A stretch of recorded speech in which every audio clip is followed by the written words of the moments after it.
Law and order maintain करने के लिए एनकाउंटर और हाफ एनकाउंटर्स का नाम दिया जा रहा है। ये सब अपराध हैं। वक्त आने पर, समय आने पर इन सभी अपराधियों के खिलाफ भारत का संविधान जो है एक ना एक दिन एक्शन लेगा और ये सभी अपराधी कानून की जद में आएंगे। कदमें इनके खिलाफ दर्ज करनी चाहिए ताकि, और उसकी इन्वेस्टिगेशन जो है, जो उसका विवेचना है वो कोर्ट की निगरानी में करानी चाहिए ताकि दूध का दूध और पानी का पानी हो सके। ये इतनी छोटी छोटी घटनाएं नहीं है कि हम देखें कि किसी एक गैंगस्टर को मार दिया। ये बाकायदा बड़ी प्लानिंग के तहत ये सब काम है। वो जज के सामने हुआ है ये महत्वपूर्ण नहीं है, लेकिन ये करने की हिम्मत माफियाओं में आ रही है, ये महत्वपूर्ण बात है। और क्या करने की, कोई ये एक अकेली घटना नहीं है। उमेश पाल की, अभी ये जो अगर कुछ महीने की बात कर लें, उमेश पाल की हत्या से लेकर अतीक की हत्या और ये सारी हत्याएं जो हो रही हैं, राष्ट्रपति शासन लागू होना एक तरीका अच्छा हो सकता है, लेकिन राष्ट्रपति शासन में फिर अमित शाह जी के कंट्रोल में चीज़ें आ जाएंगी। अब वो स्वयं ही अब जाएं तो कहाँ जाएं, एक ऐसी स्थिति हो चुकी है यूपी जैसे प्रदेशों के लिए। आपने कल की घटना सुनी होगी लखनऊ हाईकोर्ट में, जिस तरीके से फायरिंग की गई। देखिए, अगर जो आरएसएस बीजेपी के और मनुवादी मानसिकता के जो लोग हैं, हाँ। वो क्योंकि भ्रष्टाचारी हैं, अत्याचारी हैं और व्यभिचारी भी हैं, तो वो किसी न किसी महान व्यक्ति या महान व्यक्तित्व के पीछे तो छुप के ही अपने जो गंदे और घिनौने कारनामे छुपाएंगे।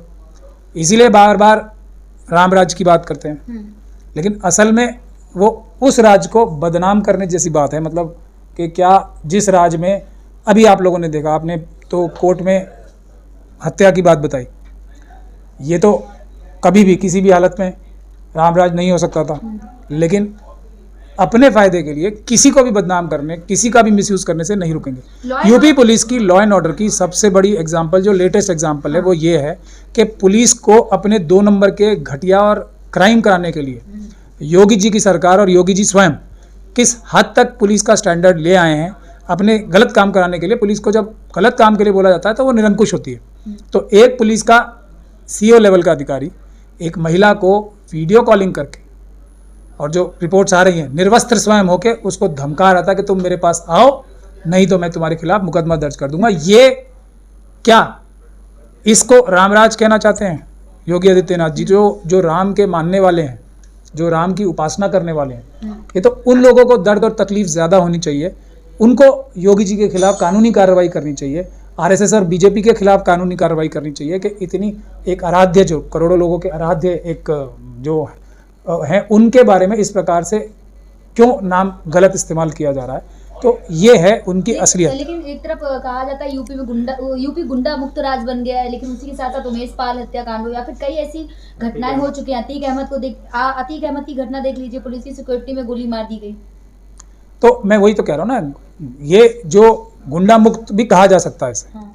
लेकिन जो योगी जी और उनके ऊपर भी माफिया होने के इल्ज़ाम लगते रहे, और उनको स्वयं एक बार पता नहीं वो सच में रो रहे थे या कोई नेशनल स्कूल ऑफ ड्रामा की ट्रेनिंग लेके इस प्रकार से उन्होंने परफॉर्मेंस बहुत ज़बरदस्त थी लोकसभा में उनकी, जो रोते रोते उन्होंने एक अपने आप को बचाने के लिए गुहार लगाई थी पूरी देश की संसद से। बाबा साहब डॉक्टर भीमराव अम्बेडकर के संविधान का उनको बड़ी याद आ गई थी तब।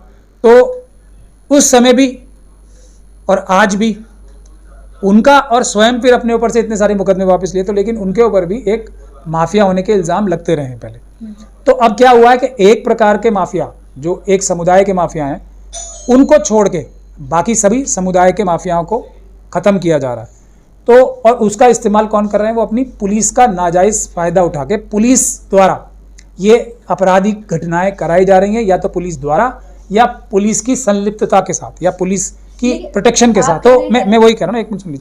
तो जब ये काम हो रहा है, तो अब जब पुलिस स्वयं गुंडा बन चुकी है, सारे पुलिस अधिकारी नहीं, लेकिन जो भ्रष्ट पुलिस अधिकारी जो गुंडागर्दी कर रहे हैं, तो एक तरह से ये जो कोई धंधा या बिजनेस होता है ना, ये उस तरीके से लिखा है, जो माफियागिरी का बिजनेस है, वो बाकी सभी लोगों को ख़त्म करके एक वर्चस्व बनाने का, यानी कि मोनोपोली अपने भ्रष्ट पुलिस के अधिकारियों की, गुंडागर्दी माफियागिरी की, और अपने समुदाय के जो एक ख़ास समुदाय के जो माफिया हैं, उनकी वर्चस्व उत्तर प्रदेश में स्थापित किया गया है। सिर्फ ये है कि अब एक प्रकार के लोगों का और पुलिस के भ्रष्ट अधिकारियों की गुंडागर्दी चल रही है यूपी में, वर्चस्व कायम हो गया। जो घटना हुई उससे कहीं ना कहीं कानून व्यवस्था पे सवाल खड़ा होता है सर। जज के सामने हुआ है। हाँ।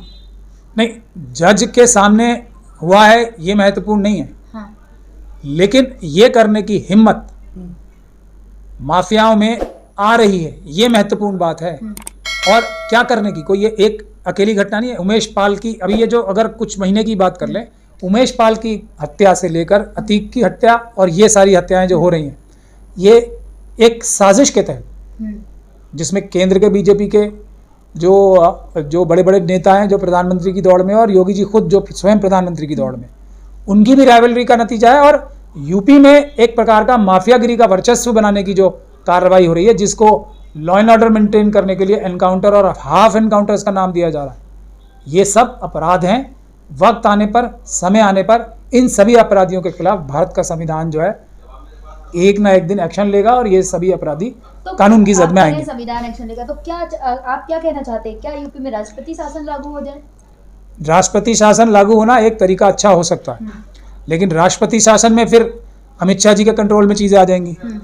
अब वो स्वयं ही अब जाएं तो कहाँ जाएं, एक ऐसी स्थिति हो चुकी है यूपी जैसे प्रदेशों के लिए। तो अमित शाह जी के ऊपर स्वयं इतने सारे मुकदमे थे, वो तो एक तरह से तड़ी पार के ऑर्डर भी थे उनके खिलाफ, वो भी जेल रह के आए, उनके ऊपर भी आपराधिक गतिविधियों के, माफियागिरी के कितने इल्ज़ाम लगे थे। तो योगी जी या अमित शाह जी अगर राष्ट्रपति शासन लगा तो होम मिनिस्ट्री ही एक तरह से राष्ट्रपति शासन में एकदम मोस्ट पावरफुल हो जाती है किसी स्टेट में। और लगना चाहिए सबसे पहले इस वक्त तो यूपी से भी पहले मणिपुर में लगना चाहिए, जहाँ भी एक अमित शाह जी के खुद के चीफ मिनिस्टर हैं, उनके बहुत ही क्लोज हैं वो, तो वहाँ नहीं लगवा रहे वो राष्ट्रपति शासन। योगी जी तो मेरे ख्याल से उनकी इतनी तो पकड़ है कि वो यूपी में अमित शाह जी चाहें तब भी राष्ट्रपति शासन नहीं लगने देंगे, लेकिन स्थिति में कोई फर्क नहीं आएगा।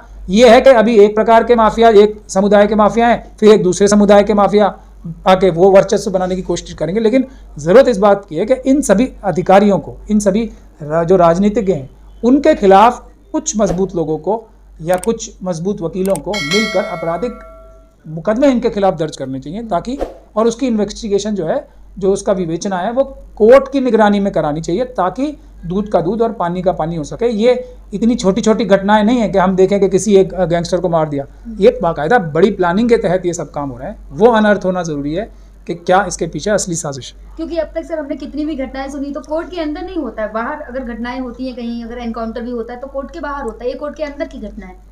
मैं कह रहा हूँ कि कोर्ट के अंदर भी घटनाएं हुई हैं, ऐसा नहीं है, ये कहना गलत होगा कि कोर्ट के अंदर जज के सामने ऐसी घटनाएं नहीं हुई यूपी में भी हुई हैं, यूपी से बाहर भी हुई। लेकिन जिस बड़ी साजिश के तहत ये हो रही हैं वो है सबसे ज़्यादा, अगर कि ये उस गैंग वॉर का हिस्सा नहीं होती है जिसमें एक प्रकार के एक समुदाय के लोगों के गैंग्स को मजबूत किया जा रहा है दूसरे लोगों को मार के, और पुलिस को स्वयं गैंगस्टर एक्टिविटीज़ में लिप्त कराया जा रहा है कुछ भ्रष्ट अधिकारियों को, वो है चिंता का विषय। उस पर हम सब लोगों को ध्यान देना चाहिए। तो क्या लग रहा है, क्या इन सारी घटनाओं को लेकर क्या कहना चाह रहे हैं आप, योगी जी इस्तीफा दे दें? इस्तीफा नहीं दे दें, उन्हें इन्वेस्टिगेशन होगी। जैसे बृजभूषण शरण जी को इस्तीफा तो सबसे पहले देना ही चाहिए, लेकिन उनके खिलाफ इन्वेस्टिगेशन होनी चाहिए कि क्या वो इस साजिश में शामिल तो नहीं है। ये महत्वपूर्ण बात है। उसकी सबसे पहली जो कड़ी होगी वो तो इस्तीफा देने की बात होगी ना। सबसे पहले अगर किसी के ऊपर आपराधिक मुकदमे, वो भी इस तरह के सीरियस इन्वेस्टिगेशन होगी, तो उसको इस्तीफा तो देना ही चाहिए, लेकिन उसके बाद उसकी कस्टोडियल इंटेरोगेशन भी होनी चाहिए, जो बृजभूषण शरण जी की नहीं हुई। अब सुप्रीम कोर्ट तो हर चीज़ का संज्ञान कैसे लेगा, एक तो बात यह है, और कोर्ट को संज्ञान लेने से पहले कुछ मजबूत लोगों की आवश्यकता होगी जो इस बात को कोर्ट के सामने मजबूती से रखें। लेकिन क्योंकि अभी बृजभूषण शरण सिंह जी का एग्जाम्पल देख रहे हैं आप, इन्वेस्टिगेशन हुई, एक जो एक अबोध बालिका थी, जो माइनर थी, उसके 2 बयान हुए, एक जज के सामने, एक पुलिस के सामने। अब सडनली ऐसा क्या हो गया, जब अमित शाह जी से मुलाकात हुई, जब अमित शाह जी पिक्चर में डायरेक्टली खुद आ गए, अब ऐसा क्या हो गया कि उस जो माइनर बच्ची थी उसने अब क्या स्वयं इच्छा जाहिर की थी कि मैं एक और बयान देना चाहती हूँ, या पुलिस का दबाव था उसके ऊपर, उससे एक और बयान लिया है। और वो ऐसा रिपोर्ट्स आ रही हैं, आप लोगों ने सबने देखी हैं प्रेस के माध्यम से ही, कि उसने अपने बयान को, पुराने वाले बयान को झूठा बता दिया। तो जब इस प्रकार की इन्वेस्टिगेशन हो रही है तो कोर्ट की निगरानी में ही होनी चाहिए। इसीलिए मैं कह रहा हूँ ना, इधर योगी जी हैं, उधर अमित शाह जी बैठे हैं, तो ये बड़ा बृजभूषण शरण सिंह जी का भी, और ये जो सारी गतिविधियाँ चल रही हैं, और बृजभूषण शरण सिंह जी का बैकग्राउंड आप सब लोगों को पता है। एक जो बहुत बड़े इंटरनेशनल माफिया हैं जिन्हें आजकल कहा जाता है पाकिस्तान में, उनके सहयोगी होने के भी इल्ज़ाम इनके ऊपर लगते रहे। तो ये तो माफिया राज ही चल रहा है ना। अमित शाह जी भी के ऊपर माफियागिरी का इल्ज़ाम लगा, योगी जी के ऊपर वो लगा। अब बृजभूषण शरण जी के बैकग्राउंड आप चेक कर लीजिए, मैं आपको बता रहा हूँ उनके ऊपर क्या क्या इल्ज़ाम लगे हैं।